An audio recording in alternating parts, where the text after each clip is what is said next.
Hercule Poirot and Case of the Burning Letterbox. Chapter 1. The Ember of Suspicion. The village of Mulberry Lane, nestled in the heart of the English countryside, was a picture of pastoral serenity. Its cobblestone paths wound past ivy-clad cottages, and its single post office stood as a quaint sentinel at the village's heart. To the casual observer, it was a place where time dawdled, where secrets seemed as unlikely as a storm on a summer's day. But to Hercule Poirot, who had arrived that crisp October morning at the invitation of his friend Captain Arthur Hastings, Mulberry Lane thrummed with the undercurrents of human nature. Poirot adjusted his immaculate Homburg hat as he stepped from the train platform, his patent leather shoes gleaming despite the dust of travel. Hastings, ever the enthusiastic host, greeted him with a broad grin. "Poirot, old chap, welcome to Mulberry Lane. A bit quieter than London, eh? Perfect for a rest, mon ami." Poirot's moustache twitched with amusement. "The little grey cells, they do not rest. They observe. And already I observe that this village, it is not so quiet as you believe." Hastings chuckled, leading the way to his rented cottage. As they walked, Poirot's sharp eyes darted about, noting the details that others might overlook. The uneven gait of an elderly woman carrying a basket, the flicker of a curtain in a manor-house window, the postman's hurried stride. Mulberry Lane, he sensed, was a stage, and its players were not all at ease. Their first stop was the village post office, a squat building with a red letterbox mounted outside. Hastings needed to post a letter, and Poirot, ever curious, accompanied him. Inside, the air smelled of ink and old paper. Behind the counter stood Mr. Clarence Digby, the postmaster, a wiry man with spectacles perched precariously on his nose. He was engaged in a heated exchange with a young woman, her auburn hair pinned hastily beneath a cloche hat. "You must check again, Mr. Digby," the woman insisted, her voice sharp. "That letter was urgent. If it's lost, I'll—" "Now, Miss Clara Trent," Digby interrupted, his tone weary. "I've told you, no letter matching your description has come through. Perhaps you never posted it." Clara's cheeks flushed, and she stormed out, nearly colliding with Poirot. He stepped aside with a polite bow, but his eyes followed her retreat. "A most curious exchange, Hastings," he murmured. "The young lady, she is distressed, and the postmaster, he is defensive. Why, I wonder?" Hastings shrugged. "Village squabbles, Poirot. Nothing out of the ordinary." But Poirot's gaze lingered on the letterbox outside, its red paint gleaming in the sunlight. "The ordinary, mon ami, is where the extraordinary hides." Their walk continued, and Hastings introduced Poirot to the village's notables. There was Mrs. Eleanor Grayson, a reclusive widow who lived in the grand but faded Mulberry Manor. She nodded curtly from her garden gate, her grey eyes wary. Then came Victor Lang, a newcomer renting a cottage at the lane's end. His polished manners and vague answers about his profession intrigued Poirot. "A man who speaks much, but says little," he noted to Hastings. The final encounter came at the village tea-room, where Miss Beatrice Finch, a local gossip with a penchant for knitting, regaled them with tales of Mulberry Lane's petty dramas. "Oh, Mr. Poirot," she said, her needles clicking, "you'll find we're a quiet lot, but there's always something brewing. Why, just last week, someone claimed they got a nasty anonymous letter. Accused them of all sorts." Poirot's eyes gleamed. "An anonymous letter, mademoiselle. Most interesting. And what did it say?" Miss Finch leaned closer, her voice a conspiratorial whisper. "Something about secrets that should never be sent. Can you imagine? As they left the tea-room, the autumn sun dipped low, casting long shadows across Mulberry Lane. Poirot paused by the letterbox once more, his gloved finger tracing its edge. "This letterbox, Hastings," he said softly. "It is the heart of the village, no? All its words, its secrets pass through here. And where there are secrets, there is danger." Hastings laughed. "You're seeing mysteries where there are none, Poirot. Come, let's have dinner." But Poirot's little grey cells were already at work, sensing the ember of suspicion that would soon ignite into a blaze. That night, as the village slept, a flicker of flame would dance in the darkness, and Mulberry Lane would never be the same. Chapter 2. The Letterbox in Flames. The clock in Captain Hastings' cottage had just struck midnight when a sharp cry pierced the stillness of Mulberry Lane. Hercule Poirot, who had been sipping a tisane and reflecting on the day's encounters, set down his cup with a clink. "Hastings," he said, his voice calm but alert. "Something is amiss. Vite, we must investigate." Hastings, roused from a doze by the hearth, grabbed his coat, and the two men hurried into the chilly October night. The air carried the acrid scent of smoke, and as they rounded the corner to the village square, a shocking sight met their eyes. The red letterbox outside the post office was engulfed in flames, its metal surface blackened as fire licked hungrily at its contents. A small crowd had gathered, their faces illuminated by the flickering glow. Mr. Digby, the postmaster, wringing his hands, Miss Clara Trent, her eyes wide with shock, and Mrs. Eleanor Grayson, standing apart, her expression unreadable. "Good heavens!" Hastings exclaimed. "Who would do such a thing?" Poirot's gaze swept the scene, noting every detail. The intensity of the flames, the absence of wind, the curious way the fire seemed concentrated at the letterbox's mouth. "This, mon ami," he murmured, "is no accident. It is arson, and it is deliberate." The village's lone constable, a stout man named Perkins, arrived, barking orders to fetch buckets of water. The flames were soon doused, leaving the letterbox a charred husk, its contents reduced to ash. Poirot stepped forward, his patent leather shoes carefully avoiding the puddles, and peered into the wreckage. "Monsieur Digby," he called, "what was inside this letterbox before the fire?" Digby, still pale, stammered, "Letters, sir. The usual post. Bills, greetings, personal notes. I'd collected most of the day's mail, but some were left for the morning pickup." "And now they are gone," Poirot said softly, his eyes narrowing. "Or perhaps that was the intention." As the crowd dispersed, whispering of vandalism and village feuds, Poirot knelt beside the letterbox, his gloved fingers sifting through the damp ash. Hastings watched, bemused. "Surely there's nothing left to find, Poirot?" But Poirot's persistence was rewarded. From the debris, he extracted a small charred fragment of paper, no larger than a postage stamp.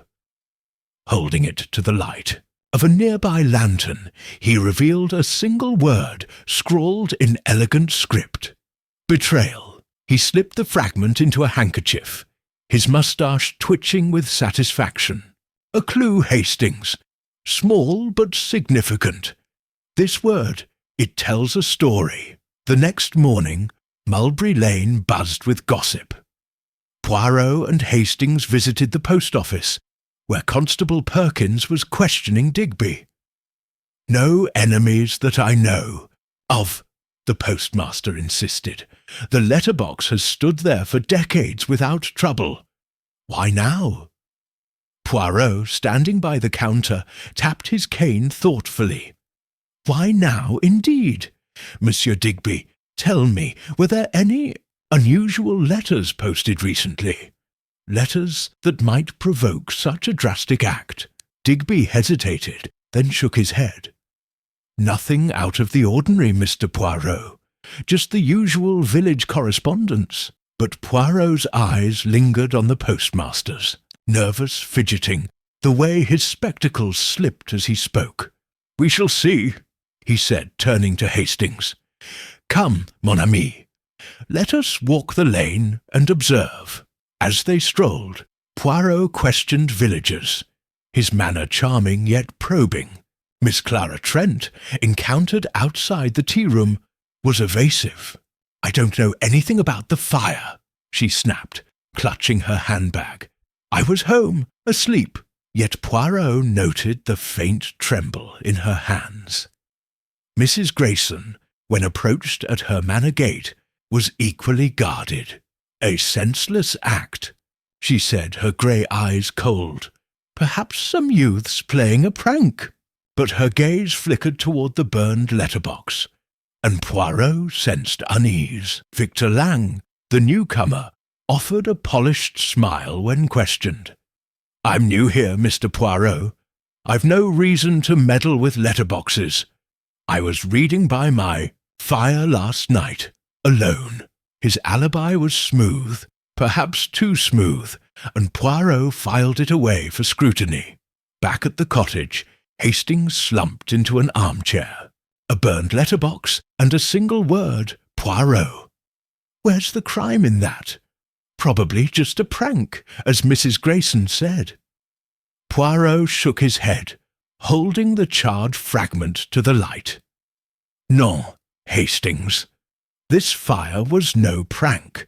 Someone in Mulberry Lane wished to destroy something. Something written, something dangerous.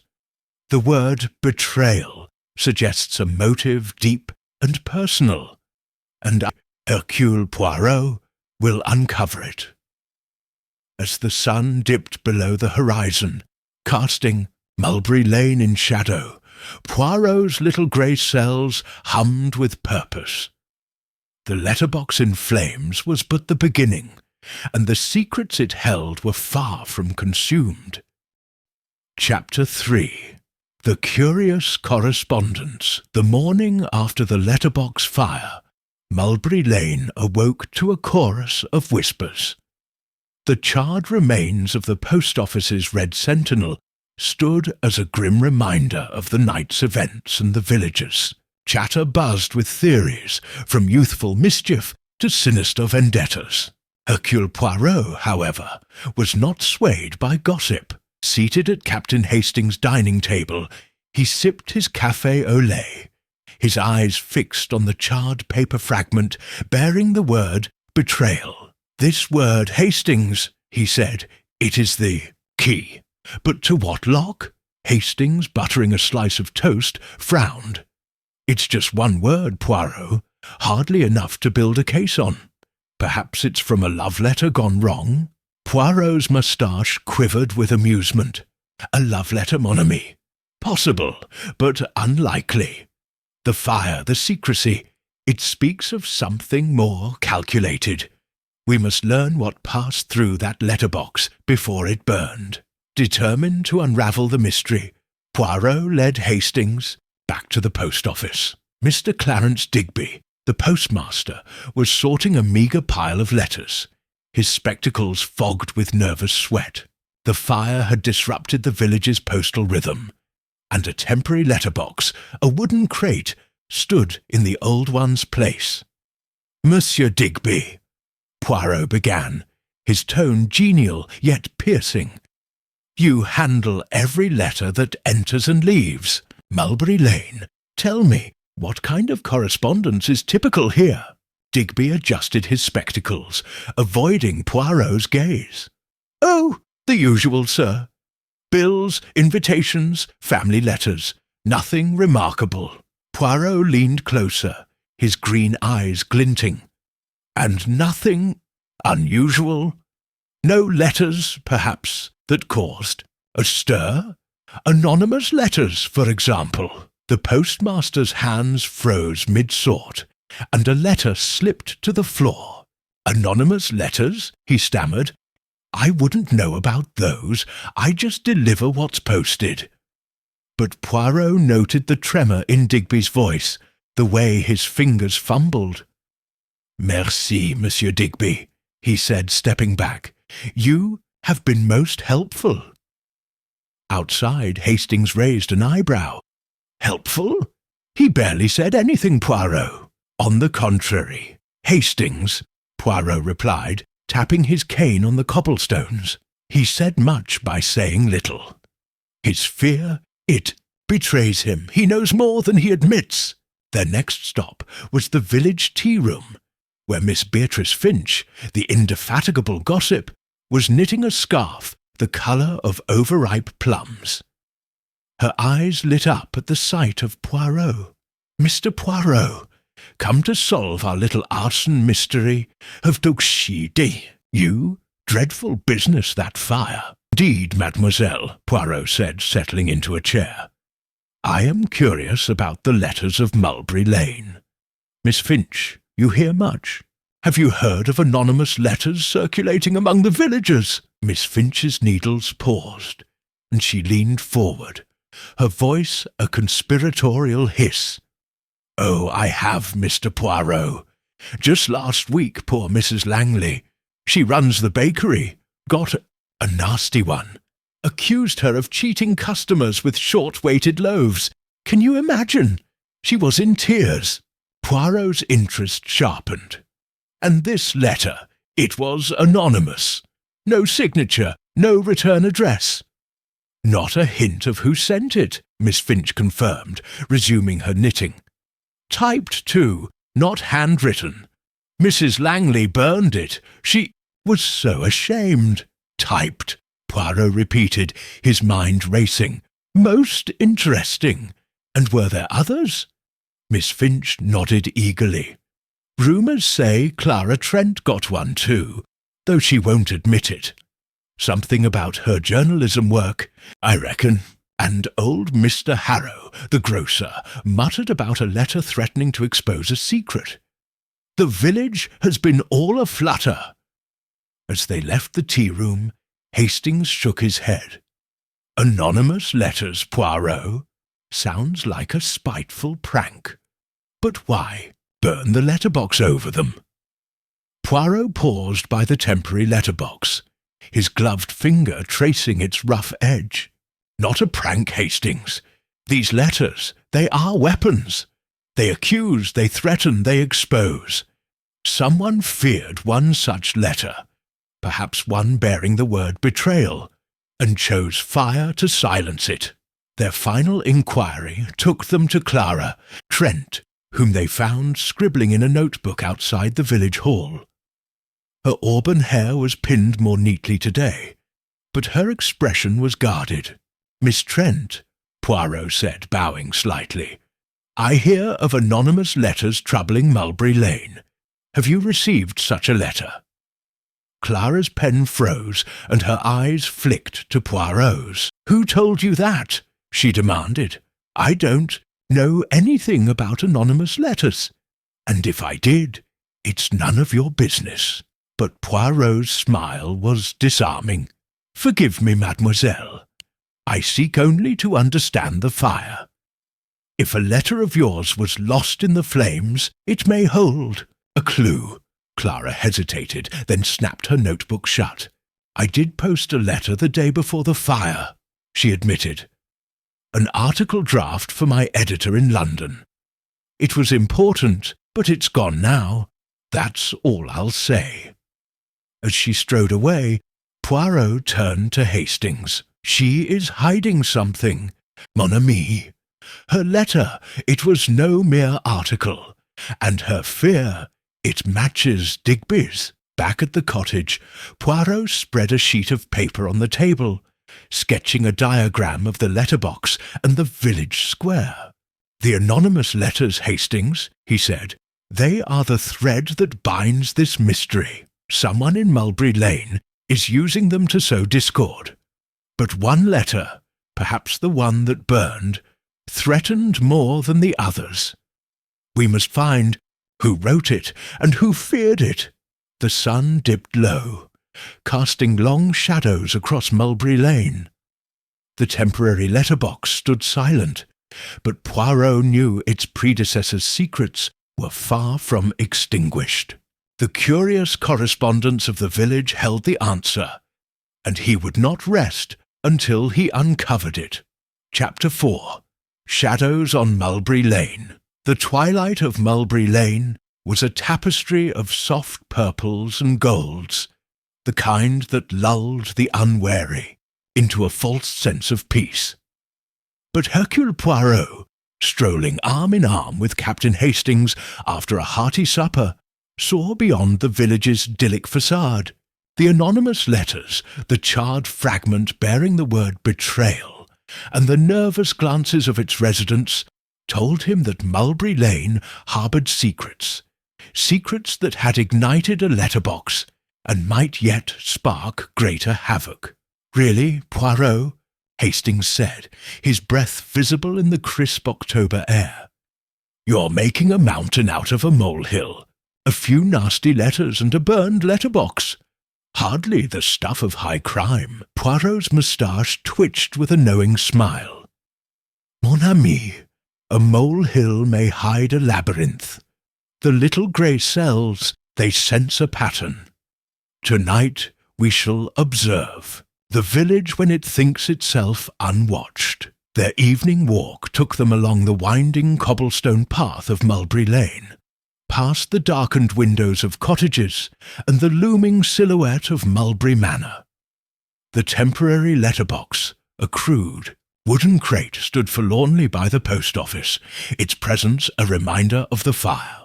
Poirot's eyes darted about, noting the flicker of a lantern in a distant window, the crunch of leaves underfoot, and the faint sound of footsteps that halted when they did. Hastings, Poirot whispered, pulling his friend into the shadow. Of a yew tree, we are not alone. Regardes, there, by the widow's gate. Hastings squinted into the gloom. A figure, cloaked in a dark coat, lingered near Mrs. Eleanor Grayson's manor gate, their movements furtive. The figure glanced about, then slipped something, a small envelope, perhaps, into the manor's letter slot, before vanishing into the night. Good Lord, Hastings murmured. Who was that, and what are they doing at this hour? Poirot's eyes gleamed. A most excellent question, mon ami. Let us investigate. They approached the gate cautiously, but the figure was gone, leaving only the rustle of leaves in their wake. Poirot examined the letter slot, his gloved fingers tracing its edge. No letter remains, he noted.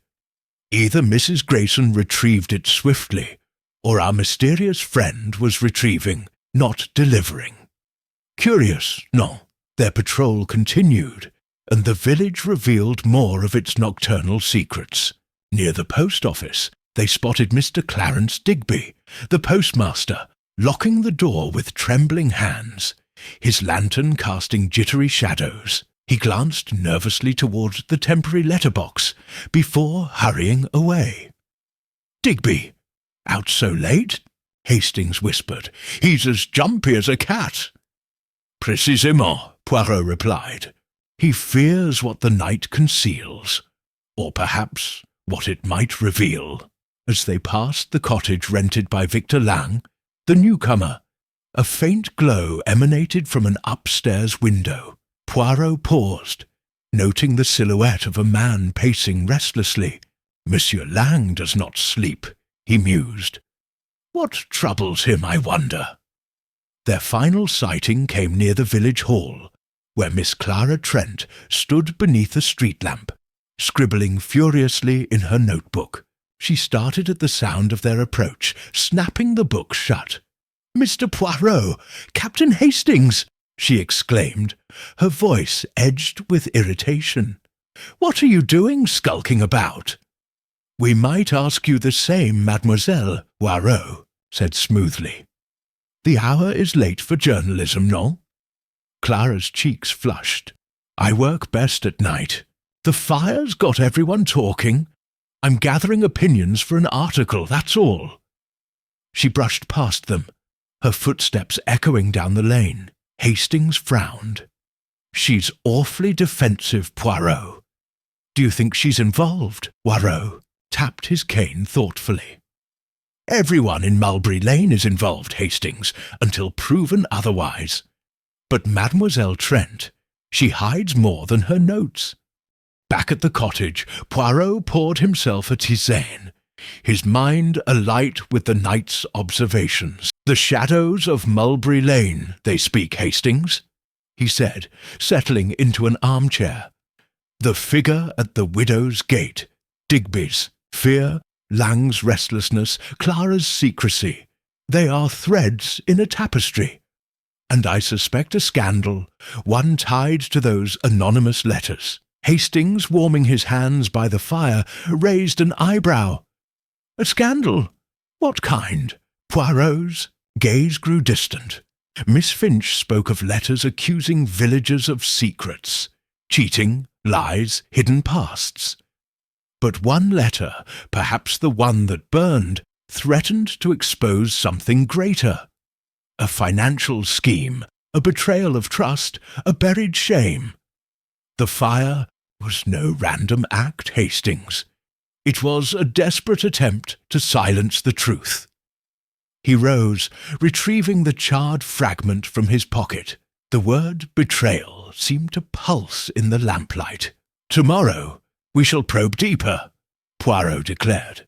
"The villagers of Mulberry Lane wear masks, but Hercule Poirot shall unmask them." As the fire crackled in the hearth, casting shadows on the cottage walls, Poirot's little grey cells churned. The night had revealed much, but the heart of the mystery, the reason for the burning letterbox, remained cloaked in darkness. For now. Chapter 5. The Widow's Secret. The morning sun cast a golden glow over Mulberry Lane, but the warmth did little to dispel the chill that lingered in Hercule Poirot's mind.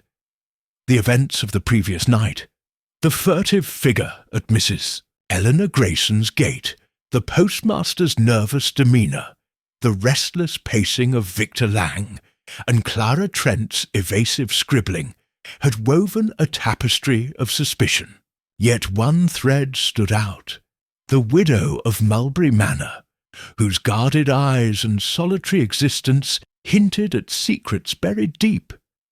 Today, Poirot resolved, he would uncover the truth behind Mrs. Grayson's reticence. Captain Hastings, ever the optimist, joined Poirot for breakfast, his plate piled high with kippers and toast. "You're awfully fixated on Mrs. Grayson, Poirot," he said, spearing a kipper. "She's just a grieving widow, keeping to herself."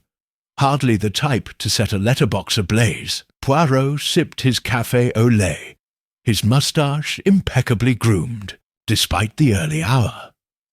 "Mon ami, grief is a mask that conceals many things. Mrs. Grayson's solitude, it is not merely sorrow, it is caution. Last night, someone delivered or retrieved something at her gate. Why her?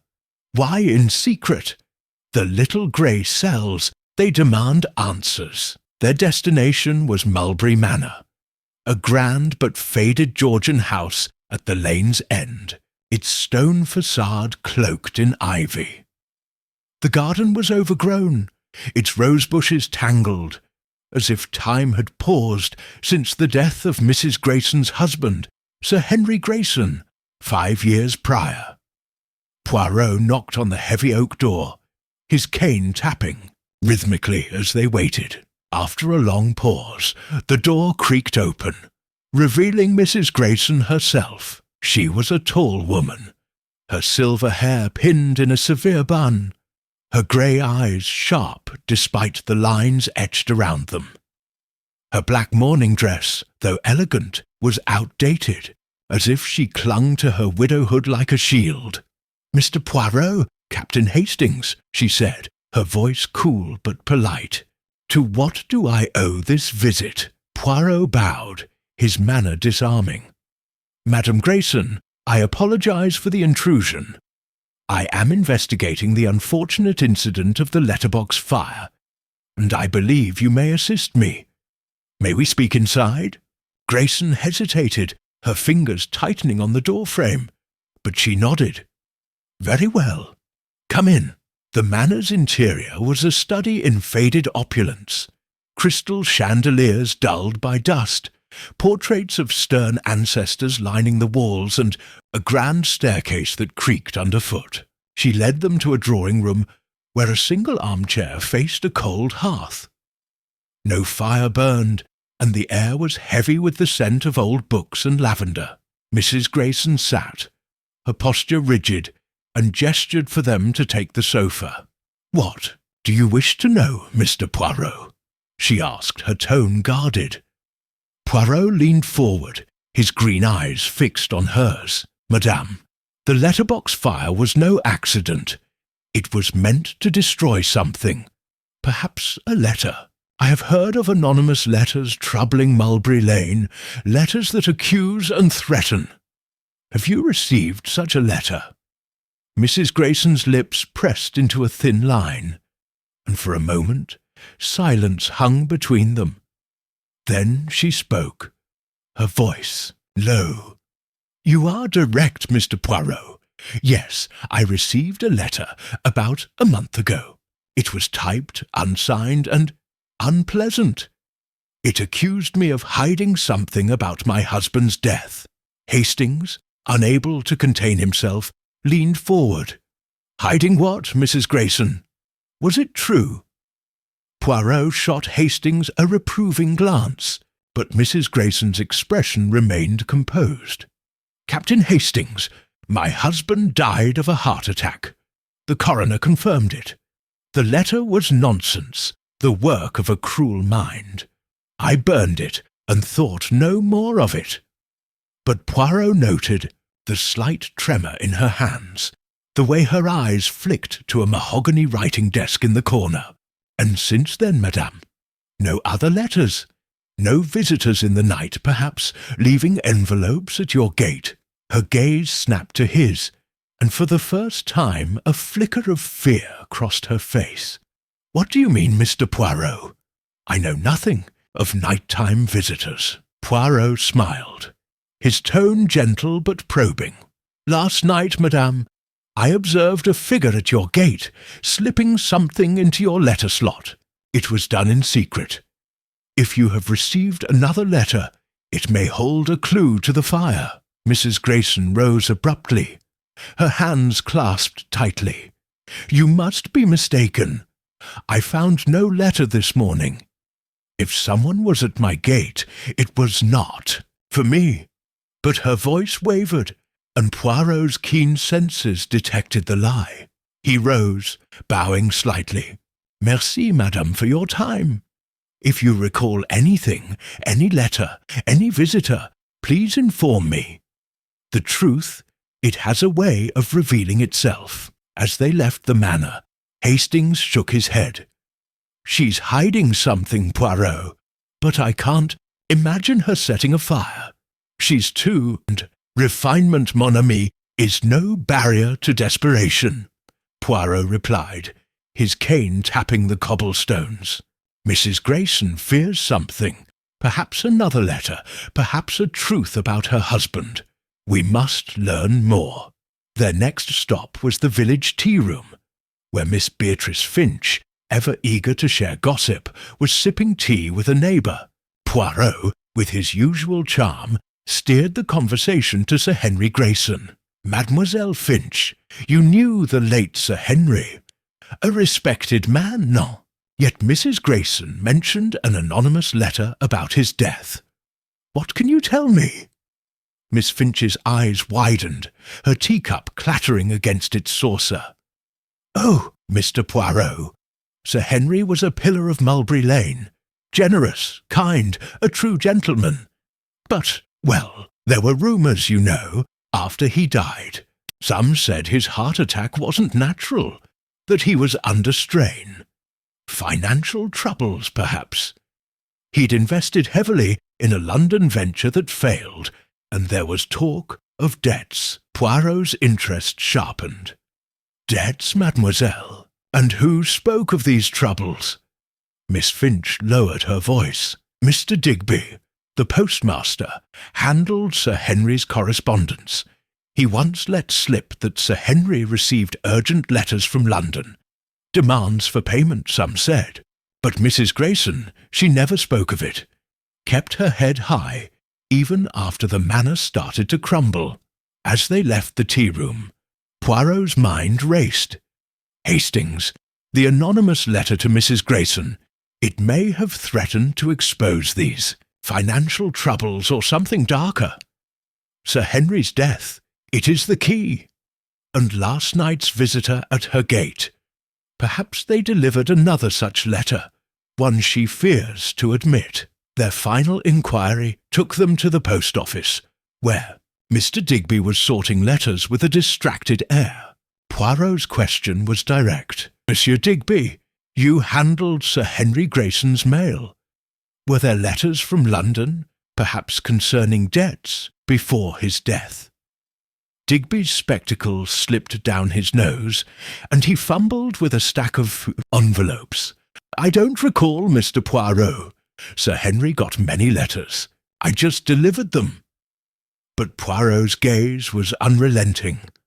And after his death, did Mrs. Grayson receive letters, anonymous perhaps, that caused her distress? Digby's face paled, and he muttered, I don't pry into people's mail, sir. If you'll excuse me, I have work to do. He retreated to the back room, leaving Poirot with a satisfied nod. Back at the cottage, Poirot spread his notes on the table, the charred fragment with betrayal at its centre. The widow's secret, Hastings, it is tied to her husband's death. Debts, perhaps, or a scandal buried with him. The anonymous letters, they poke at this wound-detailed knowledge about the historical figure or event the chapter is named after, or the theme of the chapter. But please make it very short, one sentence or two at most. Mrs. Eleanor Grayson's guarded demeanour and the rumours surrounding her husband's death suggest a hidden scandal, possibly linked to the anonymous letters and the letterbox fire. Chapter 6. A Cipher in Ashes. The morning light in Mulberry Lane was crisp, filtering through the autumn leaves to cast dappled shadows on Captain Hastings' cottage.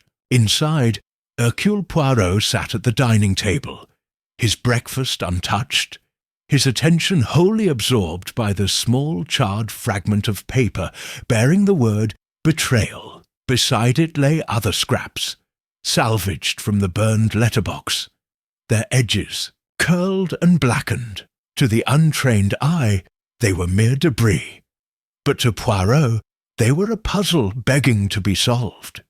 Hastings, Poirot said, his voice tinged with excitement. The little grey cells, they are awake. These fragments, they are not mere ash. They hold a message, a cipher, perhaps, that the arsonist sought to destroy. Hastings, nursing a cup of tea, peered sceptically at the scraps. A cipher, Poirot? They're barely legible. You're seeing patterns where there's only ruin. Poirot's moustache twitched with amusement. Mon ami, ruin is where the truth hides. Observe. He arranged the fragments under a magnifying glass, his gloved fingers deftly aligning their jagged edges. Faint traces of ink emerged. Numbers, letters and symbols, jumbled but deliberate. This is no ordinary letter, he murmured. It is coded, and Hercule Poirot shall decode it.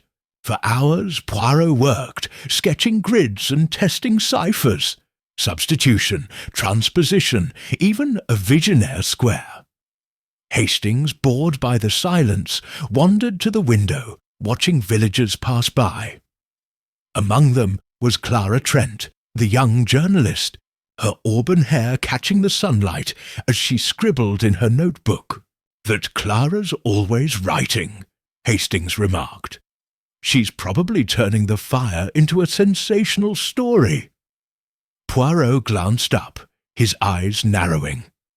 "Mademoiselle Tron, she is too eager, Hastings.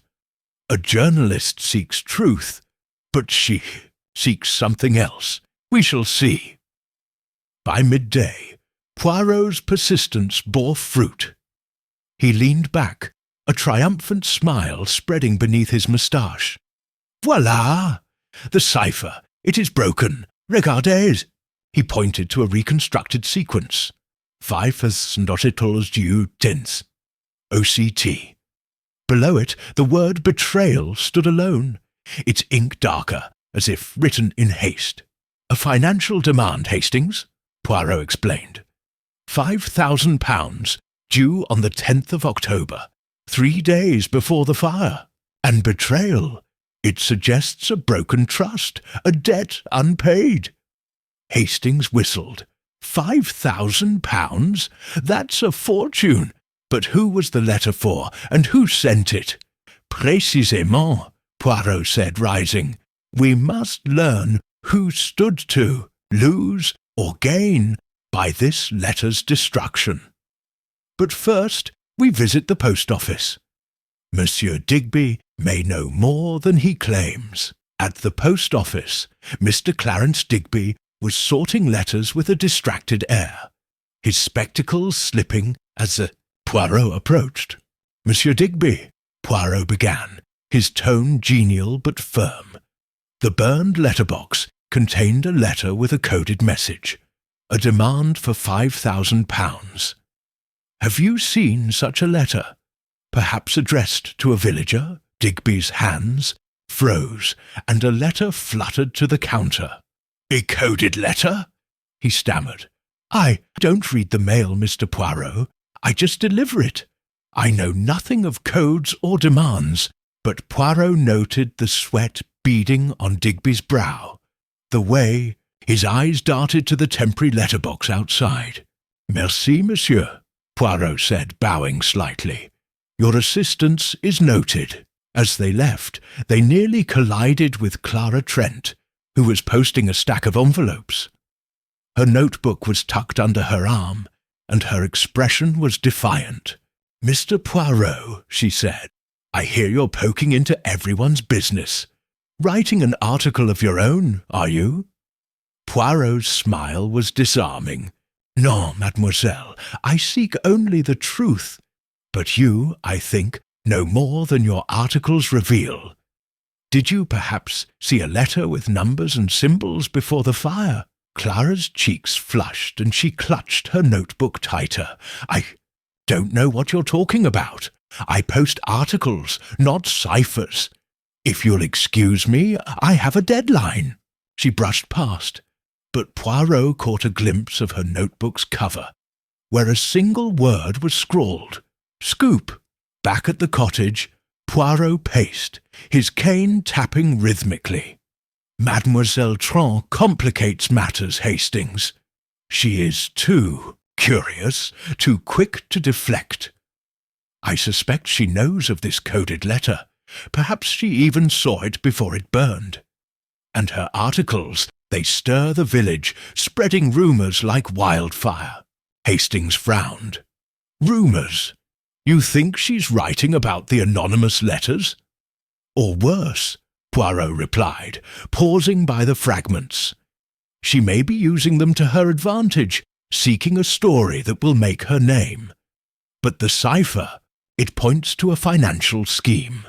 A debt, a blackmail, a betrayal, and I suspect it connects to Mrs. Grayson's secret, or perhaps to Monsieur Lang's mysterious past." He spread his notes beside the fragments, sketching a timeline. The letter demanded payment by October 10th. The fire was October 13th. Someone, fearing exposure, burned the letterbox to destroy this demand. But who? Mrs. Grayson, with her husband's debts? Digby, with his nervous secrets? Lang, the stranger with no past? Or Clara, the journalist with too much ambition? As the afternoon waned, Poirot stood by the window, gazing at Mulberry Lane. The village seemed serene, but beneath its calm lay a current of fear. "The cipher in ashes, Hastings," he said softly. "It is but one piece of the puzzle. The dédit, anonymous letters, the fire, the shadows of the night, they all converge. And I shall find the point where they meet." The charred fragments lay silent on the table, their secrets partially unveiled. But Poirot knew the truth was still cloaked in the ashes of Mulberry Lane, waiting for his little grey cells to bring it to light. Chapter 7. The Stranger's Alibi. The autumn wind swept through Mulberry Lane, rattling the shutters of its cottages and stirring the leaves that carpeted the cobblestones. Hercule Poirot, standing at the window of Captain Hastings' cottage, gazed out at the village, his mind a whirl of connections. The ciphered letter demanding 5,000 shillings, the anonymous accusations unsettling the villagers, and the charred fragment bearing the word betrayal all pointed to a motive rooted in secrets. But whose secrets? The morning's inquiry would focus on Victor Lang, the enigmatic newcomer whose polished manners and restless pacing had caught Poirot's attention. "Hastings," Poirot said, adjusting his Homburg hat. "Monsieur Lang is a puzzle. He arrives in Mulberry Lane with no history, yet he is uneasy. Today we shall test his alibi for the night of the fire and see what lies beneath his charm." Hastings, pulling on his coat, sighed. "You suspect everyone, Poirot. Lang's just a fellow renting a cottage, probably here for a quiet life, not arson." Poirot's moustache twitched with amusement. "A quiet life, mon ami? No, a man who paces at midnight seeks no peace. Come, let us pay him a visit." The cottage rented by Victor Lang stood at the lane's edge, its stone walls half hidden by climbing roses. Poirot knocked sharply, and after a moment Lang opened the door. It was a tall man, with dark hair slicked back, and eyes that held a guarded intelligence. His smile was practised, but Poirot noted the faint tension in his jaw. "Mr. Poirot, Captain Hastings," Lang said, his voice smooth. "An unexpected pleasure. Please, come in." The cottage's interior was sparsely furnished with a single armchair, a writing desk and a stack of books. "Mostly histories and novels," Poirot observed. Lang gestured to a pair of chairs, his movements deliberate. "I assume this is about the letterbox fire?" he said, settling opposite them. "A dreadful business, but I'm afraid I know little about it." Poirot leaned forward, his green eyes piercing. "Monsieur Lang, let us be direct. The fire was arson, meant to destroy a letter. Perhaps one of the anonymous ones troubling Mulberry Lane. Where were you on the night of October 13th, when the flames were set?" Lang's smile faltered, but he recovered quickly.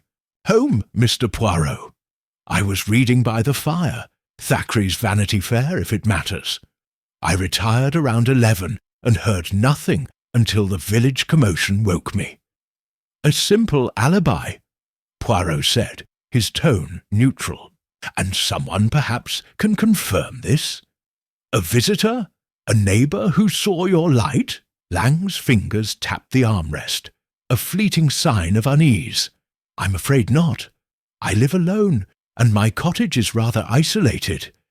But Mrs. Langley, the baker, mentioned seeing my window lit when she passed by around 10. That should suffice, yes?" Poirot inclined his head, but his mind was already dissecting Lang's words. "Merci, monsieur. And these anonymous letters, have you received one, or heard of their contents?" Lang's expression hardened. "I've heard the gossip, Mr. Poirot. Nasty things, accusing people of all sorts. But I've received no such letter. I keep to myself." As they left the cottage, Hastings frowned. "He's slippery, Poirot, but his alibi sounds reasonable. Mrs. Langley might back him up." "Reasonable, yes," Poirot replied, his cane tapping the path. "But too convenient. A man alone, with no witnesses save a passing baker. We shall verify this with Madame Langley." Their next stop was the village bakery, where Mrs. Langley, a plump woman with flour-dusted hands, was kneading dough. Her face clouded when Poirot mentioned Lang. "Oh, Mr. Poirot, I did see his window lit that night," she said, her voice hesitant. "Around 10, as I walked home from the village hall. But, well, I'm not certain it was him inside. The curtain was drawn, and I only saw a shadow moving." Poirot's eyes gleamed. "A shadow, madam? Most interesting. And you are sure of the time?" Mrs. Langley nodded, then lowered her voice. "I shouldn't say, but Mr. Lang, he's odd. Keeps to himself. But I saw him arguing with Clara Trent by the post office a few days before the fire. Looked heated. They stepped outside. Hastings raised an eyebrow. "Lang and Clara arguing? That's new. What's their connection?" "Précisément," Poirot said, his mind racing. "Monsieur Lang claims isolation, yet he quarrels with the journalist, and his alibi, it is fragile. Let us seek Mademoiselle Trent." They found Clara Trent outside the village hall, her notebook open as she interviewed Miss Beatrice Finch. At Poirot's approach, Clara snapped the notebook shut, her auburn hair glinting in the sunlight. "Mr. Poirot," she said, her tone sharp, "still playing detective?" Poirot bowed, undeterred. "Mademoiselle, I am told you argued with Monsieur Lang before the fire. May I ask why?" Clara's eyes narrowed, but she answered coolly. "It was nothing. I asked him for an interview. Background for my article on the village. He got defensive, said he didn't like nosy reporters, that's all." But Poirot noted the tightness in her voice, the way her fingers gripped her pen. And this argument, it was near the post office? Perhaps near the letterbox? Clara flushed. "What are you implying? I didn't burn anything, and neither did Lang, as far as I know. You're chasing shadows, Mr. Poirot." She turned and strode away, leaving Miss Finch clucking disapprovingly. Back at the cottage, Poirot spread his notes beside the charred fragments. "Monsieur Lang's alibi. It crumbles, Hastings," he said, tapping the word betrayal. "Mrs. Langley saw a shadow, not a man. And his quarrel with Clara, perhaps over a letter, anonymous or otherwise. I suspect Lang received one, accusing him of a past he wishes to hide." Hastings leaned back, sceptical. "A past? You think he's a criminal, hiding in Mulberry Lane?" "Not a criminal, perhaps," Poirot said, "but a man with secrets. The anonymous letters, they target vulnerabilities. Mrs. Grayson's husband, Clara's ambitions, and now, perhaps, Lang's identity. The fire was meant to destroy one such letter, and Lang's unease suggests he knows which." As dusk fell, Poirot stood by the window, gazing at Lang's cottage in the distance. The stranger's alibi was a thread in the tapestry of Mulberry. Lane's secrets and Poirot's little grey cells were determined to unravel it. The truth, he knew, was closer, but still veiled in the village's shadows. Chapter 8. Tea with a Motive. The afternoon sun bathed Mulberry Lane in a golden haze. softening the edges of its cobblestone paths and thatched cottages. Yet the serenity was a facade, for beneath the village's charm simmered a cauldron of secrets. Hercule Poirot, ever attuned to the undercurrents of human nature, had devised a plan to stir the pot. A tea-gathering, he reasoned, would bring the suspects together, their unguarded moments revealing what their words concealed. The charred letterbox, the anonymous accusations, and the ciphered demand for 5,000 all pointed to a motive hidden among the villagers, and Poirot was determined to uncover it. Captain Hastings, polishing his cufflinks in their cottage, was sceptical. "A tea party, Poirot? You think a few scones and a teapot will solve the case? These people are jumpy enough without you poking at them." Poirot adjusted his tie, his moustache gleaming with precision. "Mon ami, a teapot is a crucible. The warmth of civility, tongues loosen, and motives emerge. Today we shall observe the dance of suspicion." The gathering was held in the village hall, a modest building with polished oak beams and lace-curtained windows. Poirot had enlisted Miss Beatrice Finch, the village gossip, to spread the invitation, ensuring the key players would attend. Punkt. 3 o'clock. The room was filled with the clink of teacups and the murmur of conversation. Mrs. Eleanor Grayson sat stiffly by the window, her black morning dress stark against the pastel decor. Victor Lang lounged near the fireplace, his polished smile masking unease. Clara Trent scribbled in her notebook, her auburn hair catching the light, while Mr. Clarence Digby fidgeted with his spectacles, hovering near the tea-tray. Miss Finch bustled about, pouring tea and dropping hints of scandal. Poirot, resplendent in a tailored suit, moved among the guests, his charm disarming. "Madam Grayson," he said, offering her a plate of cucumber sandwiches, "you look pensive. Does the fire still trouble you?" Mrs. Grayson's grey eyes met his, cool but wary. "It troubles us all, Mr. Poirot. Such destruction is unsettling." Her voice was steady, but her fingers tightened around her teacup. Poirot nodded, then turned to Victor Lang. "And you, monsieur, a newcomer to our quiet village. Have you found Mulberry Lane to your liking, despite its recent dramas?" Lang's smile was tight. "It's charming, Mr. Poirot, though the gossip is livelier than I expected. Anonymous letters, burned letterboxes, hardly the peace I sought." Clara Trent, overhearing, snorted. "Peace? You're as nosy as the rest of us, Mr. Lang. I saw you snooping near the post office last week."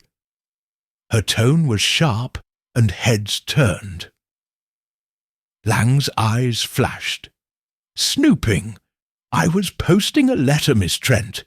Perhaps you're the one digging for secrets with that notebook of yours."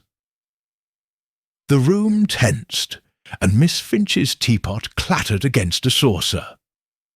Poirot, ever observant, noted the exchange, his little grey cells humming. "A most interesting point," he said, his voice cutting through the silence. "Letters, they are the heart of this mystery. I have heard of anonymous letters accusing villagers of secrets. But I wonder, has anyone here failed to receive a letter they expected?" The question hung in the air, and Mr. Digby's spectacles slipped down his nose. A letter?" he stammered, his face paling. I did expect a package from my cousin in Bristol. It was due the day of the fire, but it never arrived. Probably burned, I suppose." Poirot's eyes gleamed. A package, monsieur? Or perhaps a letter, one of importance?" Digby flushed, mopping his brow. "Just a package, Mr. Poirot. Family matters, nothing more."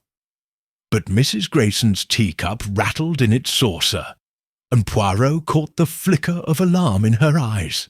"And you, madam?" he pressed gently. "No expected correspondence lost in the flames?" Mrs. Grayson's lips parted, then closed. "No," she said curtly. "Nothing." The conversation shifted, but the tension lingered. Clara Trent, sensing an opportunity, stood and addressed the room. "Since we're all here, let's be honest. Those anonymous letters, they're tearing the village apart. Someone's stirring trouble, and I intend to find out who for my next article." Miss Finch gasped, her knitting needles pausing. "Clara, you wouldn't. Airing our dirty laundry in the papers?" "Why not?" Clara shot back. "If people are hiding things, like who burned the letterbox, someone needs to expose them." Victor Lang's voice was icy. "Careful, Miss Trent. Digging too deep might uncover secrets you'd rather not face." The room erupted in murmurs, and Poirot raised a hand for silence. "Mesdames et messieurs, let us enjoy our tea. The truth, it will emerge in time." But his eyes darted from face to face, cataloguing every reaction. As the gathering dispersed, Poirot lingered, helping Miss Finch clear the cups. "Mademoiselle Finch," he said quietly, "you hear much. Tell me, did Monsieur Digby ever mention this package before today?" Miss Finch's eyes widened. "Never, Mr. Poirot. And he's not the type for packages. Barely gets letters. Poor man. If you ask me, he's hiding something. And Clara, mark my words, she's up to no good with that article." Outside, Hastings caught up with Poirot. His face flushed with excitement. "Good Lord, Poirot, that was a powder keg. Digby's package, Clara's threats, Lang's jab at her. What does it mean?" Poirot tapped his cane on the cobblestones, his mind alight. "It means, mon ami, that the letterbox fire was no random act. Digby's package is a lie. He knows of a letter, perhaps the ciphered one demanding 5,000 lilas. Clara's ambition blinds her, but she knows more than she admits. And Lang, his warning to Clara, suggests a shared secret. The anonymous letters, they are the key, and one of them never reached its recipient." Back at the cottage, Poirot spread his notes beside the charred fragment with betrayal. "The tea. Hastings, it has served its purpose. Motives are emerging, fear, ambition, concealment. But the missing letter, the one Digby claims as a package, it is the thread we must follow. Tomorrow we shall press harder." As the sun set, casting Mulberry Lane in twilight, Poirot's little grey cells churned. The tea had revealed much, but the heart of the mystery, the motive behind the flames, remained elusive, hidden in the village's tangled web of secrets. Chapter 9. The Clock Strikes Discord. The morning mist clung to Mulberry Lane, veiling its cottages in a ghostly shroud that mirrored the unease settling over the village. Hercule Poirot, standing at the window of Captain Hastings' cottage, sipped his café au lait, his thoughts consumed by the tangled threads of the letterbox mystery. The ciphered demand for 5,000 dirhams, the anonymous letters sowing discord, and the tense revelations at yesterday's tea-gathering had tightened the web of suspicion. Yet the motive behind the fire remained elusive, and Poirot sensed the culprit was not yet done. Captain Hastings, buttering his toast, broke the silence. "You're awfully quiet, Poirot. That tea party stirred things up, didn't it? Digby's package, Clara's boldness. Do you think we're getting closer?" Poirot's moustache twitched with a faint smile. "Closer, mon ami, but the path is treacherous. The little grey cells, they whisper of a pattern, a desperate mind at work. Today we shall watch for the next move." Their plans were interrupted by a commotion outside. Miss Beatrice Finch, her knitting bag swinging wildly, burst into the cottage without knocking. "Mr. Poirot! Captain Hastings!" she gasped, her cheeks flushed. "You must come to the village hall at once. The clock, it's been tampered with, and the whole meeting's in chaos." Poirot's eyes gleamed with interest. "The clock, mademoiselle. Lead the way." The village hall was abuzz with indignant villagers, gathered for the annual Harvest Committee meeting, a cherished event to plan Mulberry Lane's autumn festival. At the hall's far end stood the culprit, a large ornate clock, its hands frozen at 10 minutes past 3, though the true time was nearing 11. The mechanism, exposed by the hall caretaker, revealed a deliberate sabotage, gears jammed with a twisted piece of wire. Constable Perkins, red-faced and out of his depth, was questioning the caretaker. "Who's been in here?" he demanded. "This clock's been ticking since my granddad's day." Poirot, his cane tapping rhythmically, examined the clock with care. "Monsieur Perkins," he said, "this wire, it is no accident. It was placed with intent to disrupt. Tell me, what time did the meeting begin?" 9 o'clock sharp, the caretaker replied. "We noticed the clock was off when folks started arguing about the schedule. Threw the whole meeting into a muddle. People left in a huff." Poirot's mind raced, connecting the sabotage to the letterbox fire. "A distraction, Hastings," he murmured. "The fire disrupted the village's communication.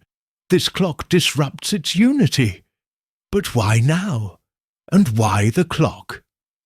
Hastings frowned. "You think it's the same person. But what's the point of stopping a clock?" Poirot's gaze swept the hall, noting the villagers' faces. Mrs. Eleanor Grayson, standing aloof by the door. Victor Lang, whispering to a neighbour. Clara Trent, scribbling furiously. And Mr. Clarence Digby, hovering nervously near the exit. "The point, mon ami," Poirot said, "is time. The ciphered letter demanded payment by October 10th.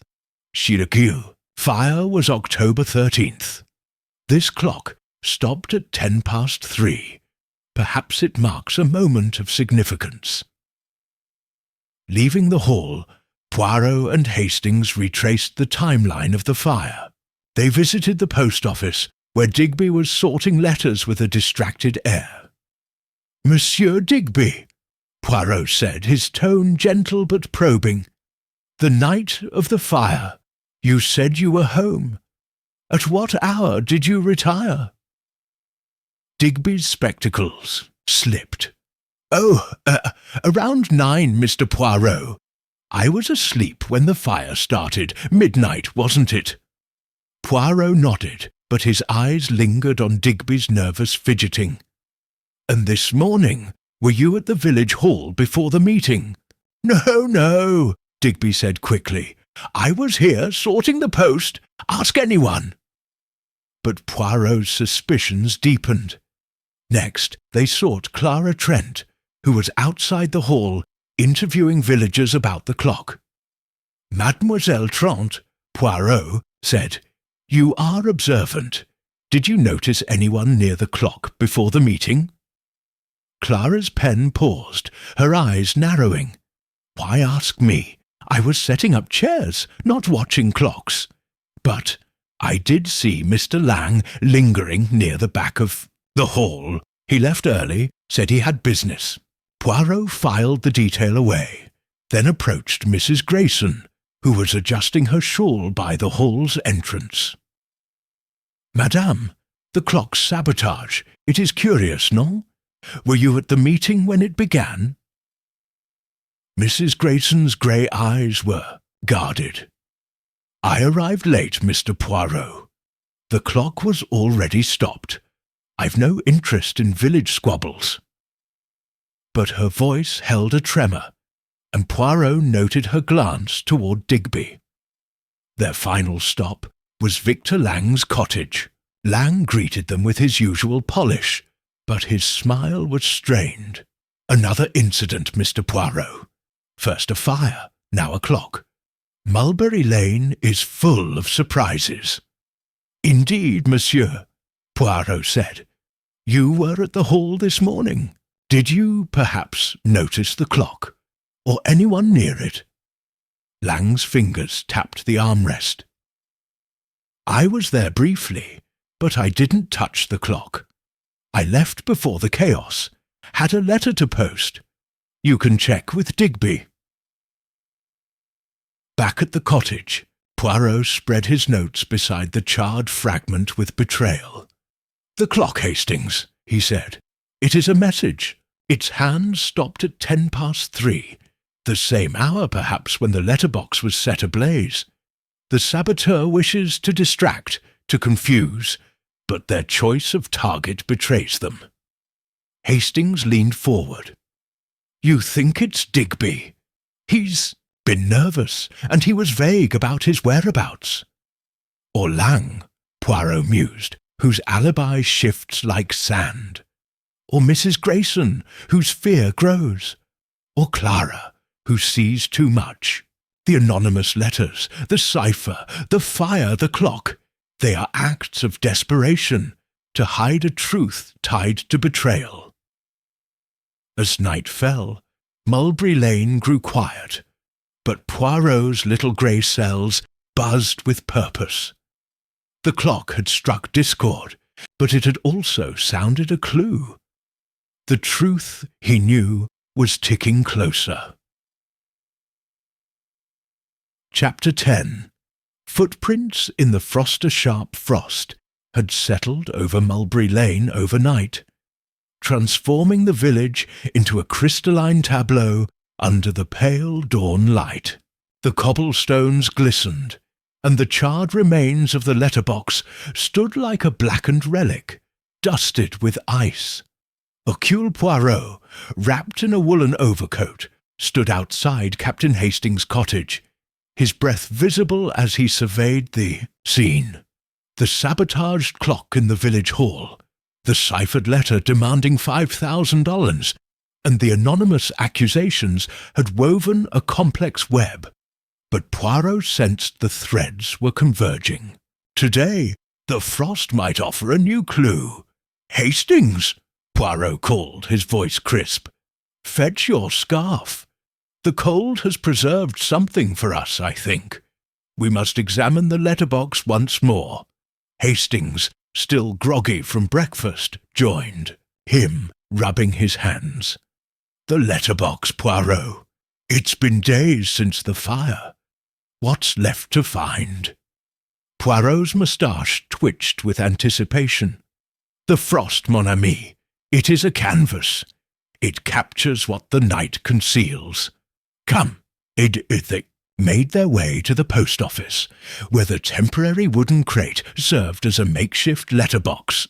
The ground around the burned letterbox was crisp with frost, undisturbed except for a series of distinct footprints leading from the cobblestones to the charred remains, and then veering toward a narrow alley.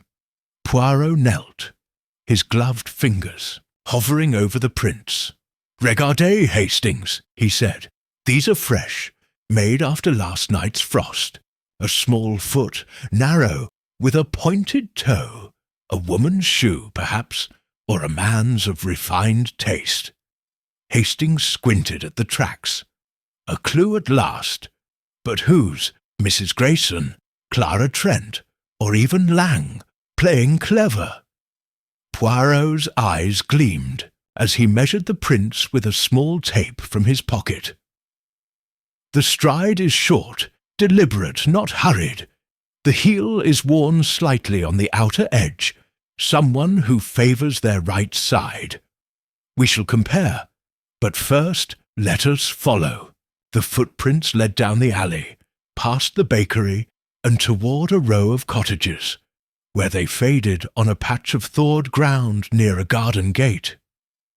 Poirot paused, noting the gate's proximity to Clara Trent's lodging. "Mademoiselle Trent," he murmured. "Her curiosity, it brings her close to danger. Or perhaps she is the danger." They knocked at Clara's door, and after a moment she appeared, her auburn hair dishevelled, her notebook clutched like a shield. "Mr. Poirot," she said, her tone wary. "What now? Another interrogation?" Poirot bowed, his manner disarming. "Mademoiselle, we have found footprints near the letterbox, made last night. May I see your shoes? A simple comparison, to eliminate you from suspicion." Clara's eyes widened, but she recovered quickly. "Footprints? I was home all night, writing. But fine, look if you must." She fetched a pair of boots, narrow, pointed, with worn heels. Poirot examined them, his expression unreadable. The size and wear matched the prints, but he noted a speck of frost on the sole, suggesting recent use. "Merci, mademoiselle," he said, returning the boots. "And last night you saw no one near the letterbox? No one, perhaps, revisiting the scene of the fire?" Clara's jaw tightened. "I told you, I was home. But if you're looking for culprits, ask Mr. Digby. I saw him skulking near the post office yesterday evening, looking guilty as sin." As they left, Hastings whispered, "Her boots match, Poirot. And that frost, she's been out. Do you think she's the arsonist?" Poirot tapped his cane thoughtfully. "Possible, Hastings, but not certain. The footprints they accuse, but they do not convict. Clara is bold, ambitious, but burning a letterbox. It lacks finesse. Let us visit Monsieur Digby. At the post office, Mr. Clarence Digby was sorting letters, his spectacles fogged with nervous sweat. Poirot's question was direct. "Monsieur Digby, you were seen near the post office last night, and this morning footprints lead from the burned letterbox. May I see your shoes?" Digby's hands trembled, and he stammered, "My shoes? I was here, locking up, not wandering. My shoes are old, nothing special." He showed them a pair of scuffed brogues, too large and rounded to match the prints. But Poirot noted a smudge of ash on Digby's cuff, faint but telling. "Merci, monsieur," Poirot said, his eyes lingering on the ash. "And no unusual visitors last night? No one examining the letterbox?" Digby shook his head vigorously. "No, sir. Just me, closing up." Their final stop was Mulberry Manor, where Mrs. Eleanor Grayson answered the door, her grey eyes wary. Poirot repeated his request to see her shoes, and she complied, presenting a pair of elegant but sturdy boots. They were too wide for the prints, and her alibi, reading in her study, was unshaken. Yet Poirot sensed her unease, as if the footprints stirred a fear she dared not voice. Back at the cottage, Poirot spread his notes beside the charred fragment with betrayal. "The footprints, Hastings," he said, sketching their pattern. "They point to Mademoiselle Trent, but the evidence is not conclusive. Her boots match, yet Digby's ash and nervous lies suggest involvement. And Mrs. Grayson, she hides something, though her shoes do not betray her." Hastings leaned forward. "What about Lang? His alibi's shaky, and he's sneaky enough. True, Poirot mused, but his stride is longer, his shoes broader. The footprints, they narrow our focus, but the motive, betrayal, the 5,000, the anonymous letters, remains the key.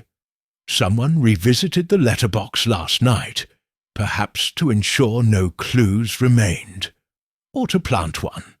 As the frost melted under the rising sun, Mulberry Lane stirred with life, but Poirot's little grey cells were relentless. The footprints in the frost had drawn a line to Clara Trent, but the truth, he knew, was still a step away, hidden in the village's icy secrets. Chapter 11. The Locked Study. The frost of Mulberry Lane had melted under the midday sun, leaving the village's cobblestones slick and gleaming, yet the chill of suspicion lingered sharper than ever as Hercule Poirot and Captain Hastings walked toward the post office. The footprints in the frost, pointing to Clara Trent, had tightened the net around the suspects, but Poirot's little grey cells were restless. The ciphered demand for $5,000, the anonymous letters, the sabotaged clock, and the word betrayal all converged on a motive: blackmail, betrayal, or a buried scandal. Today, Poirot was determined to find the heart of the mystery, and his instincts led him to Mr. Clarence Digby, the nervous postmaster whose lies and smudged cuffs betrayed more than he knew. "Hastings," Poirot said, his cane tapping rhythmically. "Monsieur Digby is a man of secrets. His fear, his ash-stained cuff, his vague alibis, they suggest he knows of the letter that burned. We must see his private domain, where secrets hide." Hastings, bundled against the autumn breeze, frowned. "Digby? He's a fidgety sort, but a criminal mastermind. You're reaching, Poirot." Poirot's moustache twitched with amusement. "Not a mastermind, mon ami, but a man caught in a web. The post office is the village's heart, and Digby, its keeper, sees all its letters. Let us probe deeper."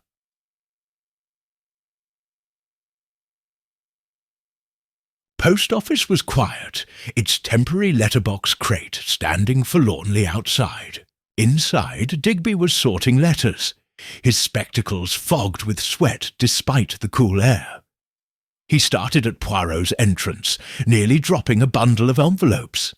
"Mr. Poirot," he stammered. "What brings you here again?" Poirot's smile was disarming, but his eyes were piercing. "Monsieur Digby, I have a delicate request. Your office, it holds records of Mulberry Lane's correspondence, no? I wish to see your private study, where such records are kept. It may hold a clue to the letterbox fire." Digby's face paled and his hands trembled. "My study? It's just papers, bills, nothing of interest. Besides, it's locked and I've misplaced the key." Poirot's gaze lingered on Digby's twitching fingers. "A misplaced key, monsieur. Most convenient. But perhaps you will find it, for the truth, it waits for no one." Under Poirot's unrelenting stare, Digby fumbled in his pocket, producing a small brass key. "Very well," he muttered, "but you'll find nothing." He led them to a narrow door behind the counter, unlocking it with a reluctant hand. The study was a cramped room, its walls lined with shelves of ledgers and boxes. A dusty desk held an inkwell, a typewriter, and a pile of unsorted mail. The air was thick with the scent of old paper and wax. Poirot's eyes darted about, noting the typewriter's worn keys and a locked drawer in the desk. "Monsieur Digby," he said, "open this drawer, s'il vous plaît." Digby's protest was feeble. It's just personal things, nothing to do with the fire. But at Poirot's insistence, he unlocked the drawer, revealing a hidden cache, a bundle of typed letters, sealed envelopes, and a notebook filled with cryptic notes.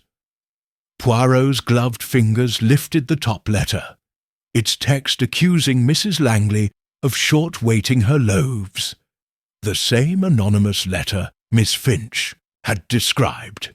"Hastings," Poirot said, his voice low, "we have found the source. These are the anonymous letters, typed on this machine. And here—" He opened another envelope, revealing a draft of the ciphered letter. 5,000 sols due to 10 OCT. The blackmail demand, addressed to Mrs. Eleanor Grayson. Digby's knees buckled, and he sank into a chair, his face ashen. I didn't write them," he cried. "I found them, that's all. Someone left them in the letterbox months ago, and I kept them to protect the village." Poirot's eyes narrowed. Protect, monsieur? Or profit? These letters accuse, threaten, extort, and the ciphered demand. It was meant for Mrs. Grayson, yet it never reached her. "Why?" Digby's voice cracked. "I don't know. I swear I didn't send it. I saw it in the letterbox the day before the fire, and I took it out. I thought it was dangerous, so I hid it here. Then the fire happened, and I thought maybe someone knew I had it." Hastings, wide-eyed, leaned forward. "You took it! Digby, you're in deep! Who wrote it then? And who burned the letterbox?" Before Digby could answer, the study door swung open, and Clara Trent stood in the doorway, her auburn hair wild, her notebook clutched tightly. "I knew it!" she exclaimed, her voice triumphant. "I followed you, Mr. Poirot, and I heard everything. Digby's the blackmailer. This is my scoop." Digby leapt to his feet, his panic erupting. "I'm no blackmailer. You nosy vixen, you've been snooping for weeks. You probably wrote those letters yourself for your precious articles." Clara's face flushed with fury. "How dare you? I'm a journalist, not a criminal. I've been investigating because someone's tearing this village apart, and I want the truth." Poirot raised a hand, his voice cutting through the chaos. "Silence, both of you. Mademoiselle Trent, your timing is fortuitous, but your accusations, like Monsieur Digby's, lack proof. These letters, they are the work of a cunning mind. But whose? Monsieur Digby, you say you found them. Who had access to this typewriter?" Digby's shoulders slumped. "Anyone, I suppose. The post office is open all day. I've seen Clara here typing letters for her editor. And Mrs. Grayson, she used it once, for a charity notice. Even Mr. Lang posted something typed weeks ago." Clara bristled. "You're implicating me. I type my articles, not threats." Poirot's mind raced, cataloguing the connections. The typewriter, it is the key. The anonymous letters, the ciphered demand. They were crafted here under Monsieur Digby's nose. But the fire, it was to destroy one letter. Perhaps the one you hid, monsieur, or another that threatened the blackmailer. As they left the post office, Clara trailing behind, still protesting her innocence, Hastings whispered, "Good Lord, Poirot, a blackmail ring in Mulberry Lane? Digby's up to his neck, and Clara's not helping with her theatrics." Poirot tapped his cane, his eyes distant. "Digby is a pawn, Hastings, not the king. He kept the letters, perhaps out of fear, perhaps greed, but the blackmailer, they are still among us. Mrs. Grayson, hiding her husband's debts. Clara, chasing a story, or Lang, with his shadowed past. The locked study has opened a door, but the truth lies beyond. Back at the cottage, Poirot spread the seized letters beside the charred fragment with betrayal. The notebook's cryptic notes hinted at more victims, more demands. The blackmailer used the post office as their stage, Poirot mused. But the fire, the clock, the footprints, they are acts of desperation to silence a secret. Tomorrow we shall gather the players and end this charade. As night fell, Mulberry Lane grew silent, but the locked study's secrets echoed in Poirot's mind. The truth was close, but one final twist awaited. Chapter 12. The truth unravelled. The village hall of Mulberry Lane glowed softly under the flicker of lanterns, its oak beams casting long shadows across the gathered crowd. The air was thick with anticipation, for Hercule Poirot had summoned the key figures of the letterbox mystery to a final reckoning. The charred fragment bearing betrayal, the ciphered demand for $5,000, the anonymous letters, the sabotaged clock, and the footprints in the frost had all led to this moment. Tonight, the truth would be laid bare. Captain Hastings stood by Poirot's side, his nerves tingling with excitement. "You've got them all here, Poirot," he whispered, glancing at the assembled suspects. Mrs. Eleanor Grayson, her grey eyes guarded. Victor Lang, his polished smile strained. Clara Trent, clutching her notebook. And Mr. Clarence Digby, fidgeting with his spectacles. Miss Beatrice Finch hovered near the tea-urn, her knitting needles silent for once, while Constable Perkins stood by the door, ready to act. Poirot stepped forward, his small stature commanding the room. "Mesdames et messieurs," he began, his voice clear and resonant. The fire that consumed the letterbox was no act of vandalism. It was a calculated attempt to destroy a letter that threatened to expose a secret. Tonight, I, Hercule Poirot, shall reveal the arsonist, the blackmailer, and the motive that binds them. The room grew still, every eye fixed on Poirot. He held up the charred fragment. This word, betrayal, was our first clue. It came from a letter, one of many anonymous notes plaguing Mulberry Lane. These letters accused, threatened, and extorted, but one, a ciphered demand for $5,000, was different. It was meant for Mrs. Eleanor Grayson. Mrs. Grayson's teacup clattered, her face paling. "Me, I received no such letter." "Précisément, madame," Poirot said, his green eyes piercing. "You did not receive it because Monsieur Digby intercepted it. He found it in the letterbox and hid it in his study, fearing its contents." Digby's spectacles slipped, and thin. He stammered, I told you, Mr. Poirot, I was protecting the village." Poirot raised a hand. "Patience, monsieur. Let us reconstruct the events. The anonymous letters began months ago, typed on the post office typewriter, accessible to many. They accused Mrs. Langley of cheating, Mr. Harrow of secrets, and Mrs. Grayson of hiding truths about her husband's death.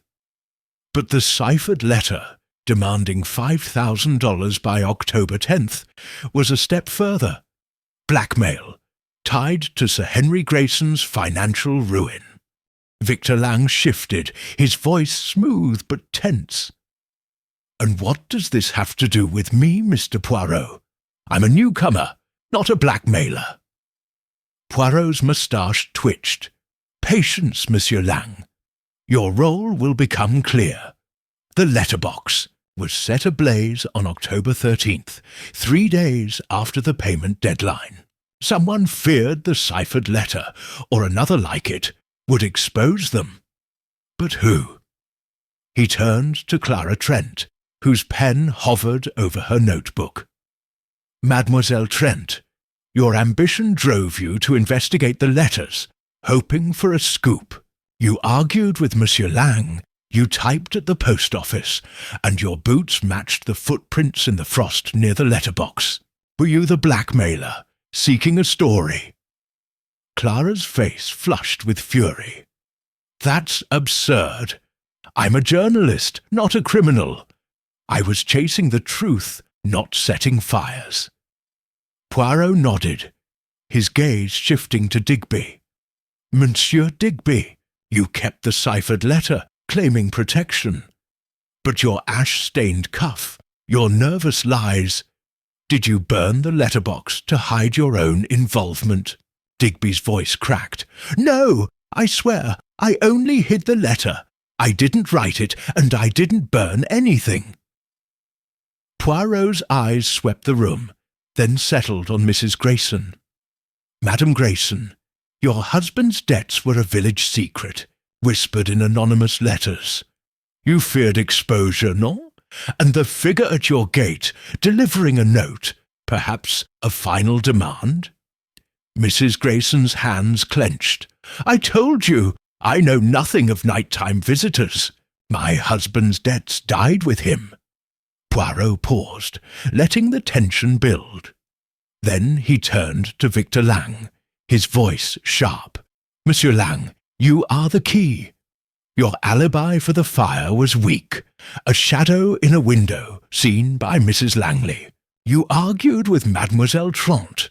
You posted typed letters, and your past is a mystery. You are not Victor Lang, are you? You are Edward Carver, a London financier who fled after Sir Henry Grayson's failed venture collapsed, leaving debts and ruin. Lang's smile vanished, his face ashen. That's preposterous. I'm no financier. But, Poirot pressed on, you came to Mulberry Lane to escape your past, but someone recognized you.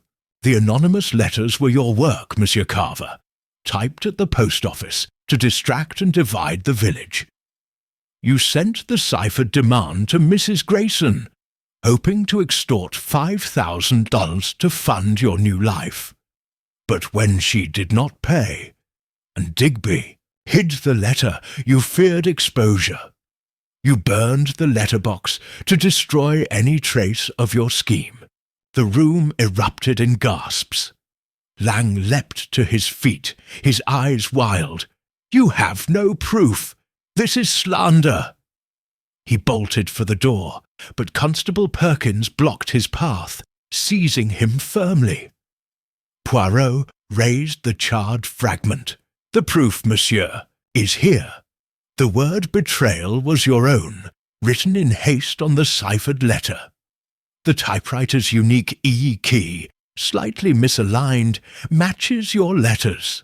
The footprints in the frost, they were not Clara's. She merely investigated the site. They were yours, in borrowed shoes checking your work. And the clock stopped at 3:10, the hour of the fire, a taunt to confuse us. Mrs. Grayson's voice trembled. But why me? Why drag up Henry's shame? Poirot's tone softened. Because, madame, Monsieur Carver knew your husband's debts left you vulnerable. He preyed on your fear, but you were innocent of the fire. Clara Trent closed her notebook, her voice subdued.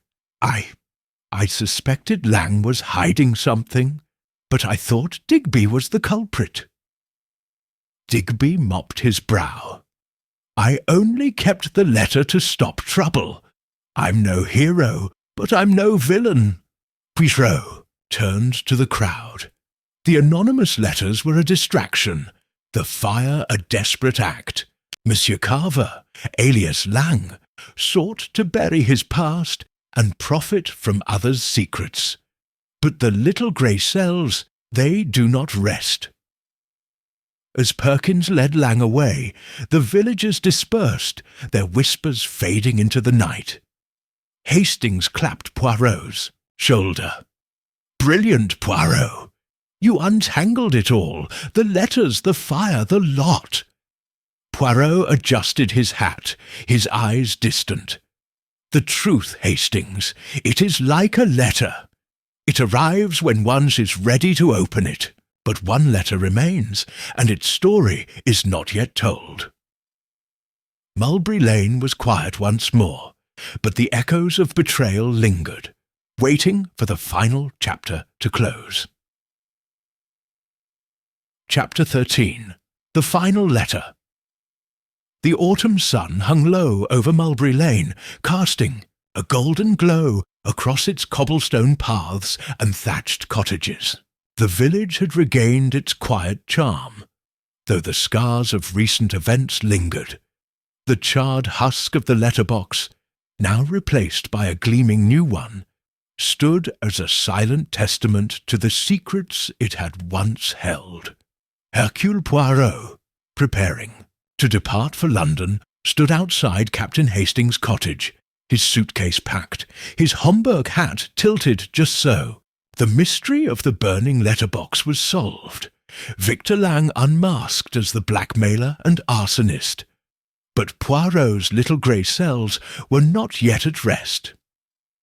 "Hastings," Poirot said, adjusting his gloves, "Mulberry Lane is serene once more, but the heart of a village, it heals slowly. There is one matter left, a letter undelivered that may yet bring peace." Hastings, carrying Poirot's suitcase to the waiting car, raised an eyebrow. "Another letter. I thought we'd had enough of those, Poirot. Lang's locked up. The blackmail's over. What's left?" Poirot's moustache twitched with a wistful smile. "Not all letters carry threats, mon ami. Some carry truth, and truth can mend what betrayal has broken." Their final stop was the post office, where Mr. Clarence Digby, chastened but relieved, was sorting the morning's mail. The discovery of the anonymous letters in his study had shaken him, but his honesty in the end had spared him blame. "Mr. Poirot," Digby said, his spectacles steady for once, "I've something for you. Found it yesterday, tucked in the old letterbox's base when we cleared the debris. It's damaged, but, well, see for yourself." He handed Poirot a crumpled envelope, its edges singed but intact, addressed to Mrs. Eleanor Grayson in a trembling hand. The postmark was October 12th, the day before the fire. Poirot's eyes gleamed as he opened it, revealing a single sheet of paper, its ink faded but legible.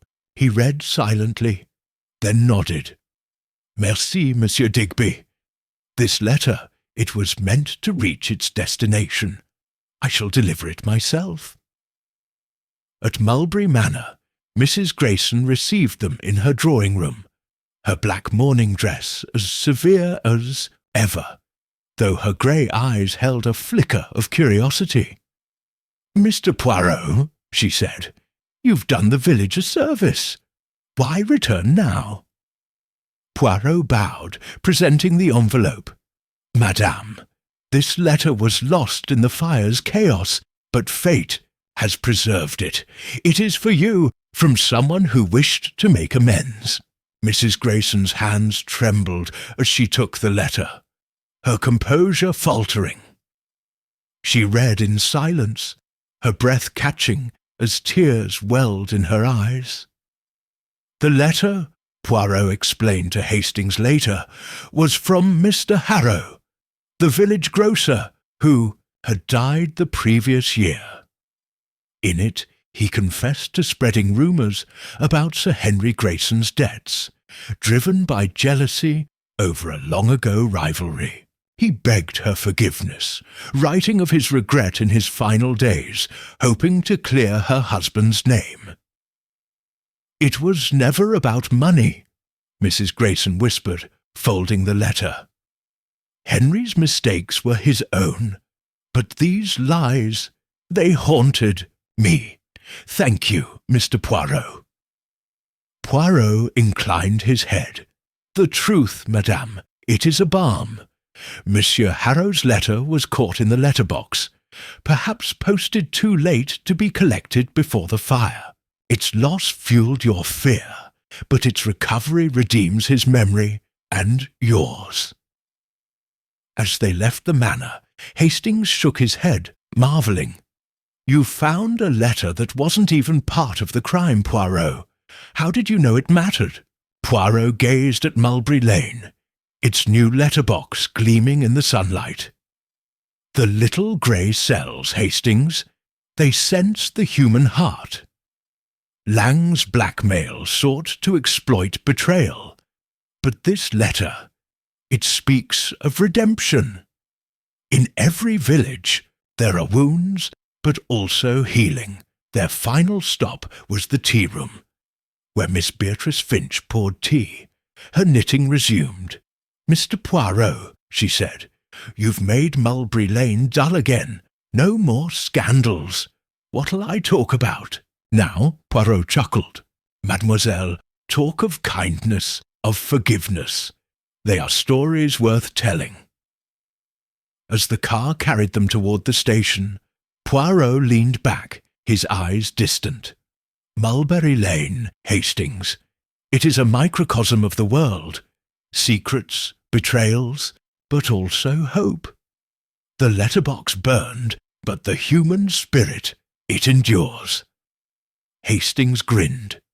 "You're getting sentimental, Poirot. Ready for a real rest now." Poirot's moustache twitched. "Rest? Non, mon ami. The little grey cells, they are already curious for the next puzzle." The train whistle sounded, and Mulberry Lane faded into the distance, its secrets laid to rest, its final letter delivered at last.